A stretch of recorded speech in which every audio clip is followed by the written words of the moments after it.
What's up, guys? It's MB Boxing. I just finished up watching Michael Conlan versus Miguel Marriaga, and this was a 10-rounder in the featherweight division, and this fight was Saturday, August 6th from the SSE Arena in Belfast, Northern Ireland, and this fight was broadcasted on ESPN Plus in the United States, and in this fight, Michael Conlan was able to get a wide, unanimous decision victory over Miguel Marriaga. So I personally scored this bout extremely wide. I had it 99 to 87 in favor of Michael Conlan. Conlan was able to drop on paper Miguel Marriaga multiple times, even though the knockdowns were really slips, and I'll get into that later. But as for the three judges, they scored this bout 99 to 88 twice and 99 to 89 once. So, I mean, you could definitely hear by their scorecards, they didn't give some of those 10-8 rounds to Conlan, considering they were just kind of obvious slips. But I had to, obviously, because the referee called it, and it is whatever. It is what it is. Conlan would have won either way without those 10-8 rounds. But, yeah, just to break this fight down, Michael Conlan, early on, he was actually coming forward on Miguel Marriaga. Marriaga wasn't really throwing any punches off the back foot, and that was for the first maybe 4 rounds. But then after those rounds, Conlan started to box on the outside, and Miguel Marriaga was just coming forward but not doing anything with it. He wasn't throwing any punches, wasn't landing any punches. He was just getting hit with counter shot after counter shot. But then, I mean, just to get into those rounds where they were 10-8 rounds on paper for Conlan, Conlan was obviously boxing on the outside good. And then around 7, Conlan was able to land like a sort of head shot that was kind of behind the head, and then a body shot, and Marriaga sort of slipped, but obviously he wasn't hurt by them, and he slipped multiple times in this fight, actually.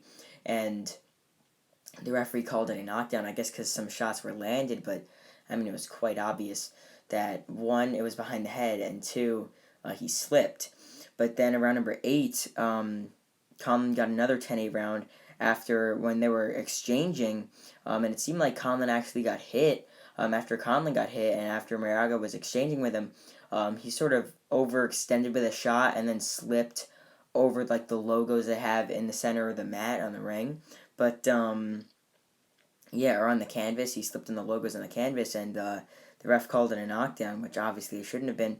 But then around 9, I mean, this one was the most clear to be a knockdown, although it probably wasn't, considering you could just see the footing of Marriaga slip after he got hit, but he somewhat got hit with a 1-2 combination, mainly the left hand getting through the guard of Marriaga from Conlan. But yeah, that one you definitely could have called a knockdown. The other ones were definitely iffy. I mean, definitely the one around 8 was 100% not a knockdown. Around 7, at least some shots were landed, but I mean, otherwise, yeah, I mean, it was just all Michael Conlan. But then around 10, it was actually very interesting. Miguel Marriaga started to come forward big. He was actually throwing big shots and landing big shots on Conlan. Conlan started to hold. He looked a bit tired, a bit dazed. And that was the only round you could have definitely given to Miguel Marriaga, and he definitely won that round for sure. But, yeah, Michael Conlan able to get a nice comeback victory. So this goes into the question, what is next for Michael Conlan? Getting a solid win here, I know he fought a really good fight in his world title fight against Lee Wood. I don't think he'll be getting a rematch anytime soon. Maybe in the next year or two, if, obviously, Lee Wood unifies, beats Leo Santa Cruz, whatever, if that does happen. But, yeah, I think Michael Conlan's going to take on maybe a fighter inside the top 15 in the featherweight division, maybe top 20, get a solid win, build himself back up to face someone inside the top 10, and maybe even get another world title shot, like I said, maybe in the next year or two.